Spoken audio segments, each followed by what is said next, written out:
Kassapa, it may be that wanderers of other sects will say, the ascetic Gautama roars his lion's roar, but only in empty places, not in company. They should be told that this is not true. The ascetic Gautama roars his lion's roar, and he roars it in company. Or they may say, the ascetic Gautama roars his lion's roar, and in company, but he does so without confidence. They should be told that this is not true. The ascetic Gautama roars his lion's roar, in company and confidently. Or they may say, the ascetic Gautama roars his lion's roar, and in company and confidently, but they do not question him. They should be told that this is not true. The ascetic Gautama roars his lion's roar, and they question him. Or they may say, and they question him, but he does not answer. Or they may say, he answers, but he does not win them over with his answers. Or they may say, but they don't find it pleasing. Or they may say, but they are not satisfied with what they have heard. Or they may say, but they don't behave as if they were satisfied. Or they may say, but they are not on the path of truth. Or they may say, but they are not satisfied with the practice. They should be told that this is not true. The ascetic Gautama roars his lion's roar, in company and confidently. They question him and he answers. He wins them over with his answers. They find it pleasing and are satisfied with what they have heard. They behave as if they are satisfied. They are on the path of truth, and they are satisfied with the practice. That Kassapa is what they should be told. Once, Kassapa, I was staying at Rajagaha in the Vulture's Peak, and a certain practicer of mortification called Nigrodha consulted me about the practice of austerity, and he was delighted with my explanation beyond all measure. Lord, who on hearing Dhamma from you would fail to be delighted beyond all measure? I am delighted beyond all measure. Excellent Lord, excellent. It is as if someone were to set up what had been knocked down, or to point out the way to one who had got lost, or to bring an oil lamp into a dark place so that those with eyes could see what was there. Just so, the Blessed Lord has expounded the Dhamma in various ways. Lord, may I receive the going forth at the Lord's hands. May I receive ordination. And the Buddha said, Kassapa, whoever has formerly belonged to another sect and wishes for the going forth or ordination in this Dhamma Vinaya must wait 4 months, and at the end of 4 months' probation, the monks who are established in mind will give him the going forth and monastic ordination. But there can be a distinction of persons in this. And he said, Lord, if such is the case, I will even wait 4 years, and at the end of that time, let the monks give me the going forth and the monastic ordination. Then Kassapa received the going forth from the Lord himself and the monastic ordination. And the newly ordained Venerable Kassapa, alone, secluded, unwearying, zealous and resolute, in a short time attained that for which young men of good birth go forth from the household life into homelessness, that unexcelled culmination of the holy life, having realized it here and now by his own super knowledge and dwelt therein, knowing birth is destroyed, the holy life has been lived, what had been done has been done, there is nothing further here. And the Venerable Kassapa became another of the Arahants. It's the end of the sutta. So here, you see, he asked for the going forth and the ordination. The going forth is pabajja, that means becoming a samanera. And the ordination refers to the upasampada, the higher ordination of a bhikkhu. So, when he asked for the going forth, the Buddha said, somebody who comes from another sect, external sect, must wait 4 months. During the 4 months, the monks will observe him, whether he has got rid of his wrong views. He has got rid of his wrong views and he's practicing well, and then only they ordain him. Then he said, if that is the case, he's willing to wait 4 years. That shows his sincerity. Nowadays, if you tell people wait 4 months, they say, too long, cannot wait 4 months. But this man, he says he's willing to wait 4 years. So when the Buddha saw that he was so sincere, the Buddha immediately ordained him, and personally ordained him. And then after that he practiced very hard, and in a short time could mean a few years, and then he became an Arahant.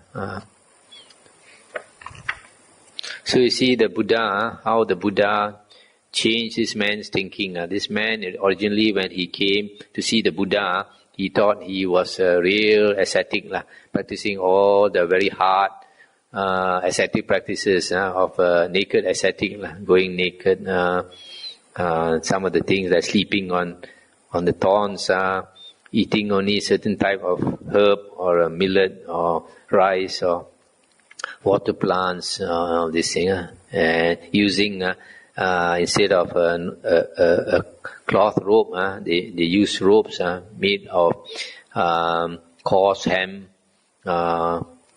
rags from the dust heap, bark fiber, antelope skin, grass, human hair, horse hair, and all these things, and plucks the hair instead of shaving. They pluck the hair, and then sleep in the open air, eating shit, and all these things. So they think by doing all these things, they are real macho, real hero.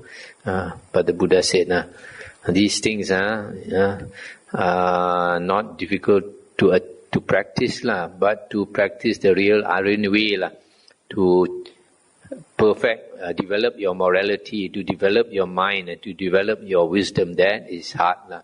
Why? Because any lay person can practice all these austerities, and even a slave girl can go naked and beg for the food and sleep in the open air and all that. But to develop the morality, the mind, and the wisdom, that is really hard. Then, so after the Buddha has shown him that the real Aryan practice is harder to achieve than the external austerities, then he asked the Buddha to explain how to develop the sila, the mind, citta, and the wisdom, panya. Then the Buddha explained the charana, the vija charana, first charana, the practice of the holy life. Various things like sila, contentment, mindfulness and awareness, moderation in eating, devoted to wakefulness, seclusion, living in a secluded place, and meditating until he attains the 4 jhanas. That is the practice of the charana, which is basically development of sila and citta, the mind. And then using the 4th jhana, use the mind to get various insights and to get various psychic powers. That is vijja, knowledge. And the highest knowledge is the destruction of the asavas, destruction of the flow of the mind, the continued flow of the mind, and become liberated. So after he heard all this explanation, he was so impressed that he asked to go forth to be a disciple of the Buddha. And the Buddha allowed him to go forth, and he practiced very hard.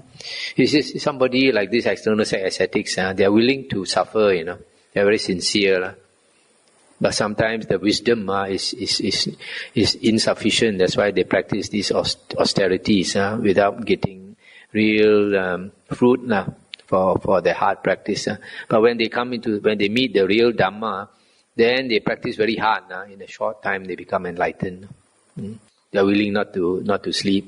They are willing to practice all the time, not to go into town, live in a forest, beg for their food and all these things. So okay, we stop here for tonight. Anything to discuss?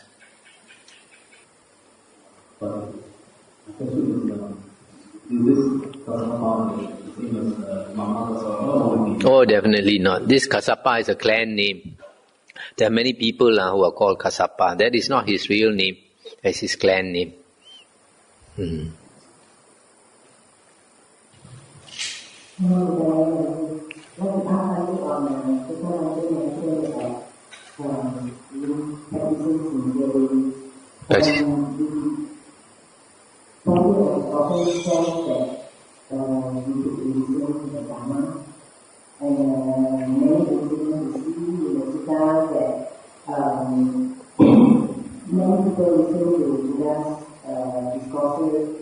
And even part of the personal will think and feel that maybe we'd like to just discuss this. Because I find that many of them come from very good families. And many people from good families, they have natural sila. Even though they are not very religious, they are from young, they've been told not to steal, not to lie. So they have very natural sila. And even though they don't really practice, like most people, they can grasp the Dhamma very fast. So let's say for nowadays you see sila is not so natural these days. You see people they won't stop to lie or do things in what they want. So when they come into contact with Dhamma, they listen to the Dhamma, and they do not really practice it, like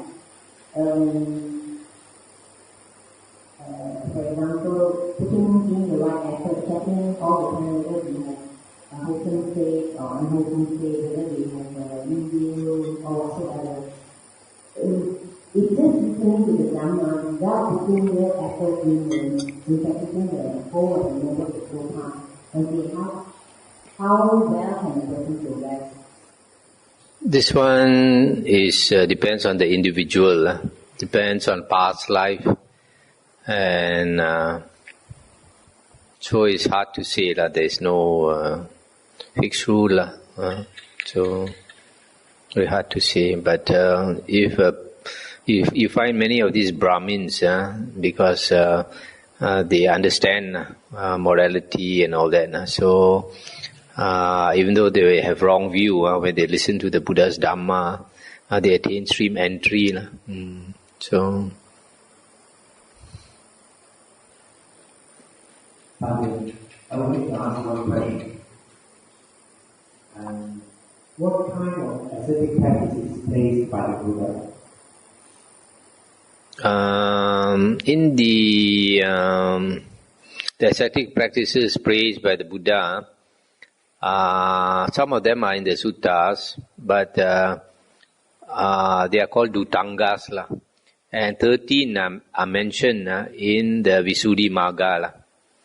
Begging for your food, eating one meal a day, wearing rag robes, that means robes made from cloth, picked up by the roadside or in a cemetery and all that.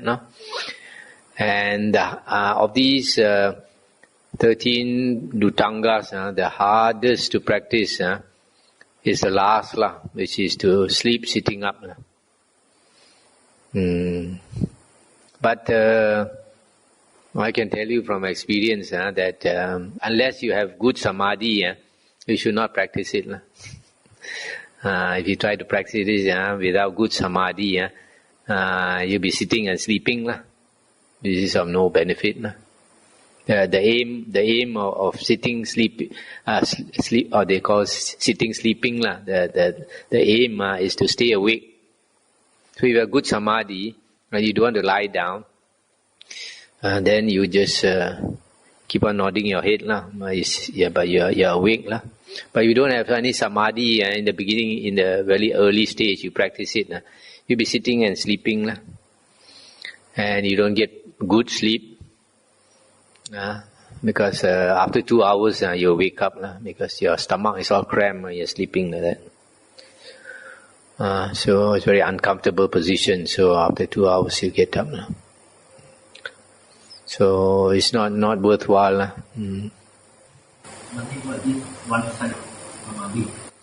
It's just a name, it's just one-sided here. As the sutta says, he can see but he cannot hear, or he can hear but he cannot see, the devas.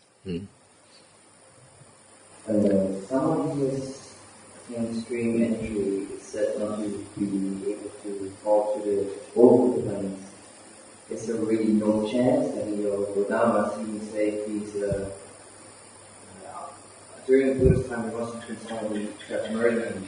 Isn't that like the biggest karmic offense? Wouldn't that, even if he would have attained stream entry, wouldn't that also send him to the lowest plane? No, what is the karmic offense you mentioned? Killing the Buddha. Oh, killing the Buddha.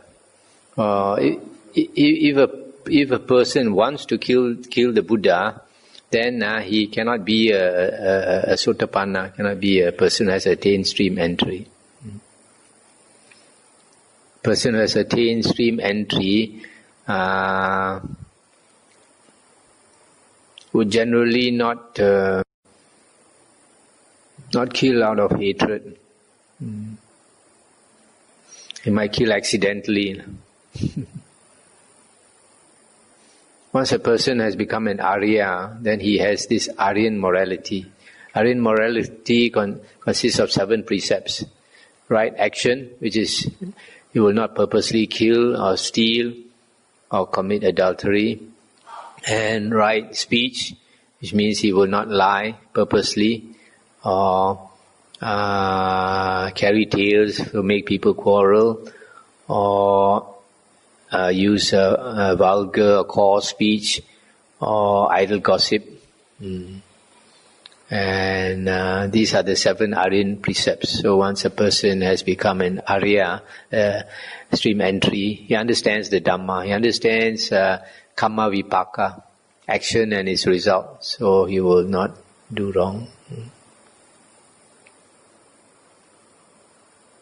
And follow-up question. If someone tries to kill the Buddha before he attains Sotapanna, would he have to result? Would he have to? And will he have to give the result, give the karma done?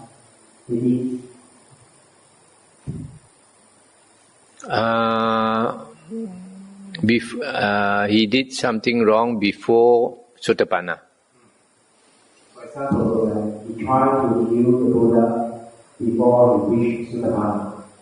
Then in the next life, would he have to suffer the result? Yes, I guess he would, because he still has an ego. If you have an ego, Kamma Vipaka will follow you.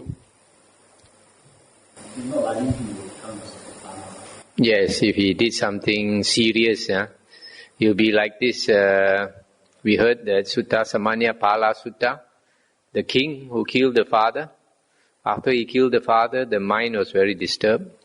So when he listens to Dhamma, he doesn't penetrate, doesn't sink in. So he cannot become a stream enterer.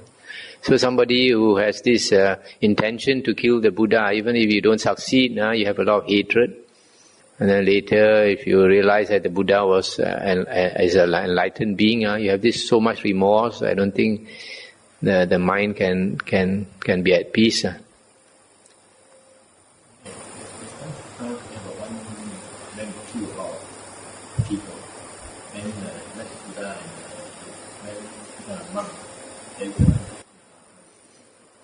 Yes, this one, there was this Angulimala. There's a sutta about Angulimala. He killed many people. Then after that, he came to the Dhamma and practiced very hard. He became a monk, practiced very hard and became enlightened. Actually, having killed so many people, his mind would have been very disturbed. For him to become an Arahant shows he has super determination. Because I had a devotee in Penang who told me that he had a friend who was a gangster, and this gangster killed 2 people in gang fights before.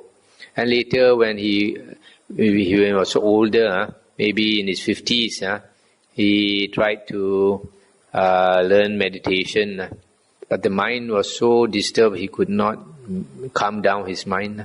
His mind was just swirling around. Became very frightened. So for him to overcome that, the determination must have been very, very strong. I'm sure when he tried to meditate, all these people he killed would have appeared to him, all the ghosts and all that, to disturb him. But the Buddha went to show him the path, because I think the Buddha saw that this person is capable of enlightenment, must have very good what we call good roots from past life. This kind of case is exception. Generally, a person who has killed even one man, even one person, I don't think you'll be able to find peace of mind. But exceptions. Just like generally, lay people cannot become arahant. But in the Vinaya books, we find a few. They listen to the Dhamma and become arahant. Very exceptional people.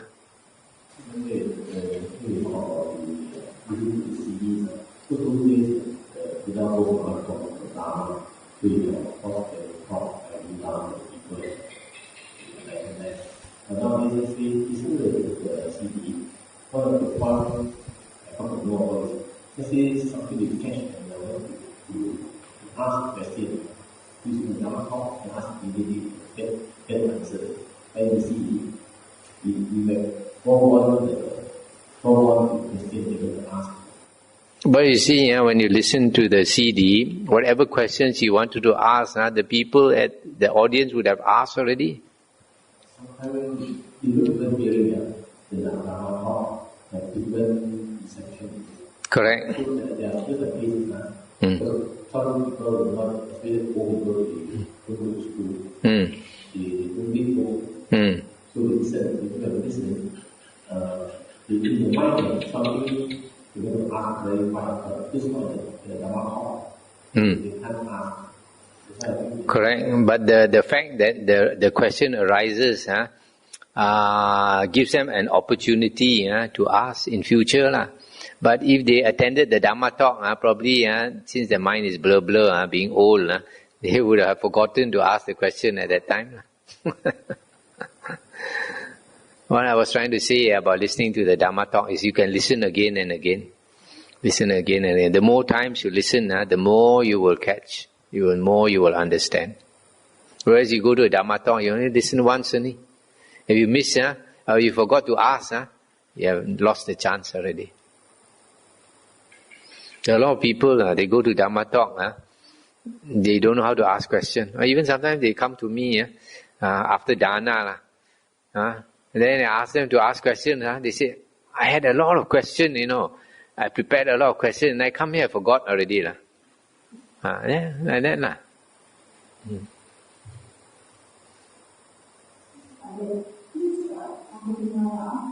I read before, I'm not sure if it's true. He was effectively killing those people and not Is it true? Possibly he was following. He was supposed to be following one of these external sect teachers, and some of these they want blood sacrifice for their god. So it seems he may have been one of those. He did the killing to offer to the gods. So not out of hatred.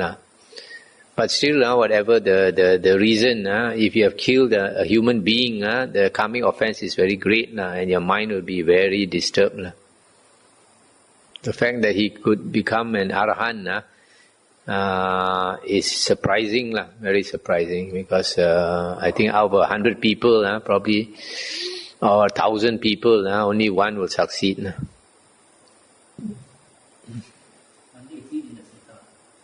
Yeah, Angulimala is in the Sutta, Majjhima Nikaya. So she haven't listened to the Majjhima Nikaya.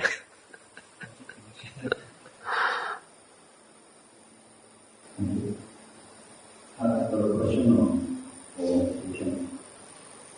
Let's say my mind calm enough and I come down to now instead of focusing on the breath. If you want to, you can. But when we sit down in meditation, we are supposed to practice meditation. And meditation in the Buddha's teaching refers to the jhanas. Because in the Majjhima Nikaya, Ananda was asked what type of meditation is praised by the Buddha. And he said the first jhana, second jhana, third jhana, fourth jhana. So if you are sitting in meditation, your aim should be to attain the jhanas. That means you stick to, if you're practicing the breath meditation, you only focus on your breath and nothing else. Okay? If you want to contemplate on the Dhamma, you don't have to sit down. You can walk with your eyes open and contemplate the Dhamma. When you're driving the car, also you can think about the Dhamma that you have heard. So this contemplation is Vipassana. Vipassana is the seventh factor of the Noble Eightfold Path. Meditation is the eighth factor of the Noble Eightfold Path. Real meditation, we're sitting with your eyes closed. Vipassana is contemplation. Contemplation means you put your attention on four things, or one of four things. Your body, your feelings, your mind, and the Dhamma, the Buddha's Dhamma. So that can be done without sitting with your eyes closed. You can be walking, you can be standing still, you can be lying down also, you can think of Dhamma. So if you are sitting, you want to contemplate on Dhamma, you can. It's not that you cannot. Some was talking about killing a human being. What about you kill, say, butcher, kill a lot of pay, chickens and whatnot. Now, if they cannot get enlightened, or rather they cannot achieve anything by seeing karma, then there's no point talking to them anymore. Who is they? Are you talking about the animals or are you talking about the man? Man is killing a lot of, say, chicken, pig, and all. Not like human being. So? Then there's no point talking karma to them. If they cannot listen to anything back. We are supposed to talk Dhamma only to the people who want to listen. We are not selling medicine in the market, telling every Tom, Dick and Harry, Dhamma has to be requested. People request for it, only we speak Dhamma. So you must see whether people want to listen or not. If that person will come to the Vihara, Okay. not able to If he is interested to listen, then that's good. So when he listens, he might change his way. For example, many years ago, I was giving a Dhamma talk in Penang, in the Penang Buddhist Association. And after the talk, one lady came to me. She says she sells chicken rice. And so has to slaughter the chicken. So I say, why don't you buy from the how do you call it, the cold meat, from the freezer one, already slaughtered one. She said that one people don't want to eat, they want freshly slaughtered one, more tasty. So asked me whether got coming offense. I say yes. So I say the best is you try to change your livelihood. And then about a year later she came to see me, she told me she changed her livelihood already. So you see, there are some people, after listening to the Dhamma, they can change.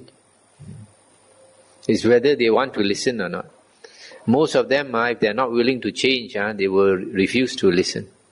They won't come near. Because they know after listening, they have to change. Many years ago also, when I was staying in a cave on Penang Hill, on Sundays, usually people come to do dana, offer food and all that. So, there was a man who came, and I heard from others that he's a butcher. He slaughters pigs. So I tried to talk to him, but no effect. He refused to change. Okay, shall we end here?